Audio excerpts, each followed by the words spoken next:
ina-accuse ka talaga eh, no? Yes, klaro man yun na pinost niya eh. I feel insulted and it's very unfair accusation because I am doing my best to conduct a very objective and a very fair hearing.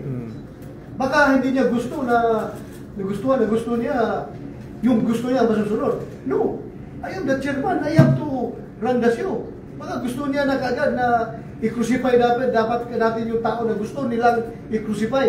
Yan ang gusto niya, kaya nagalit siya sa akin. How unfair these people are. Na-accuse pa ako na baka nabayaran daw ako ni Lisa Marcos. God damn. Sorry. Like yun eh.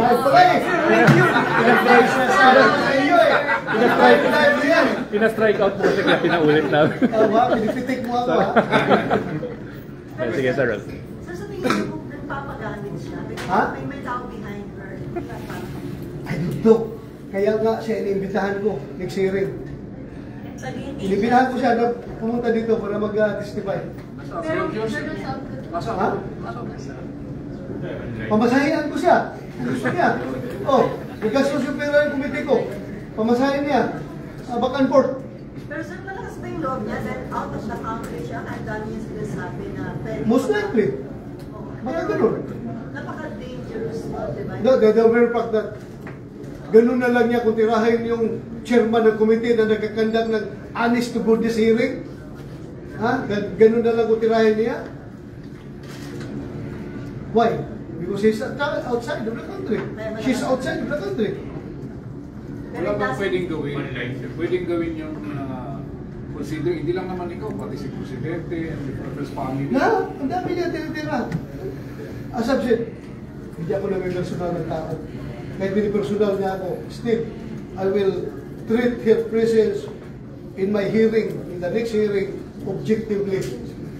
Pero sir, wala kang info kung may tao behind her? Ha? Wala ka bang information kung may tao ba na nasa likod niya? Wala ko alam. Mahirap mag-speculate. Wala ko alam. Sabihin niya, online lang. Virtual, sir. Yes, sir. Virtual. We cannot allow that virtual presence dahil kung magsinungaling siya, paano ko siya, i-contempt ko siya. Kung i-contempt ko siya, wala akong jurisdiction sa kanya, hindi ko siya makulong kung magsinungaling siya. Unfair yan sa mga nakulong natin dito na nagsinungaling. Sa embassy. Sa embassy, sir. Sa embassy. Punta siya ng Philippine Embassy. Pwede. Basta doon sa embassy. Pero it is worth it, sir, kasi yung credibility niya, ikaw ang inakusahan na nabayaran ni First Lady. So, worst asset yung kanyang sasabihin sa komite mo? Still, to set the record straight and to klaruhin natin ito lahat. Mahirap yung hindi natin maklaro lahat ito. Marami pang tao na maluloko. Marami pang tao maniniwala na kung ano-anong pinagsasabi. Kailangan maklaro natin ito. I am here for truth.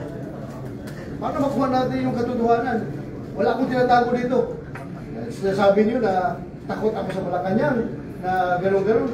Oh my God. We are a co-equal branch of government. Hindi tayo pwedeng takutin dito. So sir, next hearing, invited na po siya. Ha? Next hearing, invited na siya, sir. Ano? Next hearing, invited na po siya. Invite natin siya. Paano papadala, sir, yung paano yung invitation sa kanya? First, establish natin kung paano natin sa harapan ng address. Dalhan natin siya ng invitation doon. At kung sabihin niya wala siya pamasahe, gagastusan ko yung hingi ako na imuwi kay Ispe. Hingi ako ng pera na gastusan natin pamasahe ni Marlica. Pamasahe niya papunta dito. Makan po. Will you challenge her, sir? Ha? Will you challenge her to face the committee? Yes, I am challenging him. I am challenging her. Kasi siya naman talagang source itong lahat. Siya man ang nagkalat dito sa social media. So mabuting malaman natin from direct from the source kung saan galing ito. Okay na? Ayun po. Thank you, sir.